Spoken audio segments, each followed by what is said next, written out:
Saya Fikri Muhammad, dosen pengampu pengenalan komputasi dari kelas 09. Di sini saya akan menjelaskan tentang modul 12, yaitu tentang data analisis.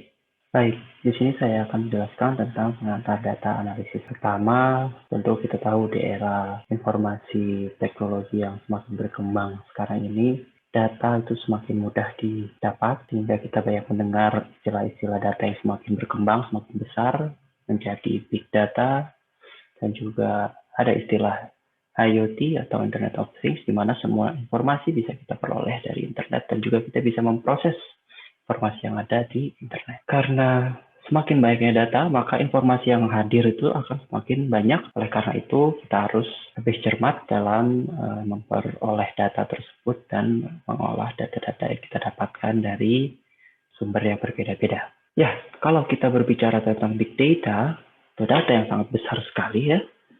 Jadi kalau zaman dahulu, pada saat komputer pertama kali ada ya, untuk menyimpan suatu data, itu dia disimpan dalam disket atau floppy disk, di mana kapasitasnya itu sangat kecil dibandingkan misalnya USB yang ada sekarang ini. Jadi kapasitas penyimpanan dan juga besarnya data untuk disimpan pada suatu kapasitas penyimpanan itu juga semakin berkembang, dan sekarang ini sudah berkembang ke era teknologi cloud, awan. Jadi kita bisa menyimpan data yang ada itu di awan. Tidak perlu lagi kita membawa misalnya disket ataupun DVD ataupun USB yang banyak kita gunakan sekarang ini atau hard drive kemana-mana, tapi kita sudah bisa menggunakan internet dan mengunggah data kita di internet atau di cloud. Ya, contohnya misalnya pengguna sosial media dan juga pengguna handphone, mobile device, itu mengalirkan banyak data per harinya.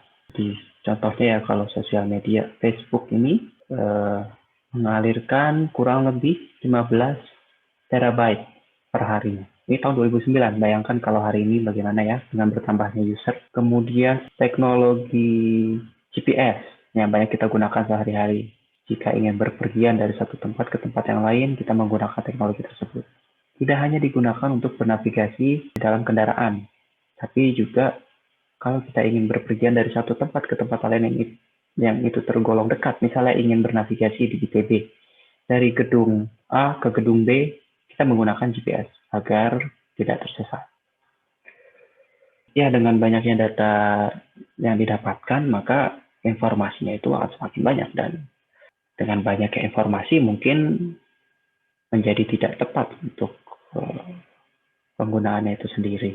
Oleh karena itu perlu dilakukan pemilahan informasi. Di sini kita akan membahas tentang pemilihan informasi atau lebih tepatnya tentang klasifikasi data, kemudian dari data itu bisa dianalisis sehingga bisa digunakan dan dimanfaatkan di kegunaan kita sehari-hari. Ya, dengan banyak berkembang informasi ya, jadi informasi semakin mudah didapat, maka banyak istilah yang menggambarkan bahwa orang semakin mudah mendapatkan informasi, tapi semakin tidak cermat dalam menggunakan informasi tersebut, atau semakin bodoh. Jadi kita sering lihat banyaknya penipuan, banyaknya hoax yang bertebaran. Ya, dari informasi yang ada tersebut, sebenarnya didukung dari data. Jadi dengan adanya data, maka akan membuat data tersebut menjadi informasi. Kemudian dengan memahami suatu informasi, maka kita memiliki suatu pemahaman. Setelah kita mempunyai suatu pemahaman tentang fakta di lapangan, maka kita akan menjadi bijak dalam menyikapi informasi yang ada tersebut. Jadi ini adalah kurang lebih urutan dari bagaimana kita memproses data yang ada sehingga menjadi data tersebut jadi valid untuk kita gunakan. Jadi kalau kita gambarkan secara umum ya, data itu menggambarkan fakta tanpa adanya suatu hubungan antara satu data ke data yang lain. Jadi misalnya contohnya di sini adalah di luar hujan.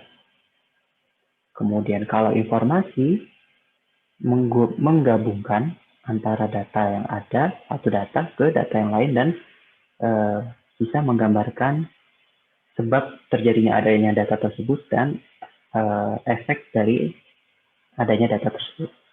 Misalnya di sini temperatur ruangannya itu turun 15 derajat. Oleh karena itu, bisa saja terjadi hujan di luar.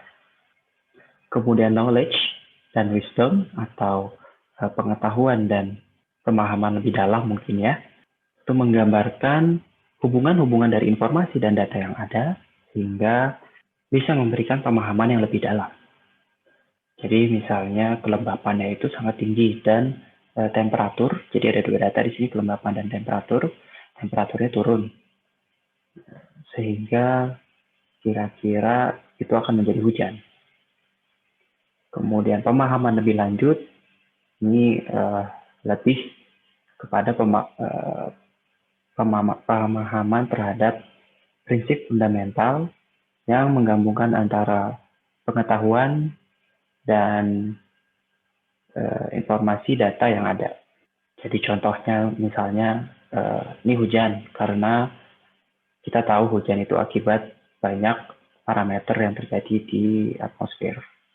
Ya, karena evaporasi, kemudian curah hujan, kemudian temperatur, dan lain-lain. Ya, contohnya dapat dilihat kembali di slide nomor 10 ini tentang data, information, knowledge, dan wisdom. Kalau digambarkan secara piramida ya, jadi data ini kalau dia terhubung dengan banyak data dan mempunyai relationship, maka dia akan menghasilkan suatu informasi. Informasi kita bisa mengerti pattern-nya dan akan menjadi suatu pengetahuan.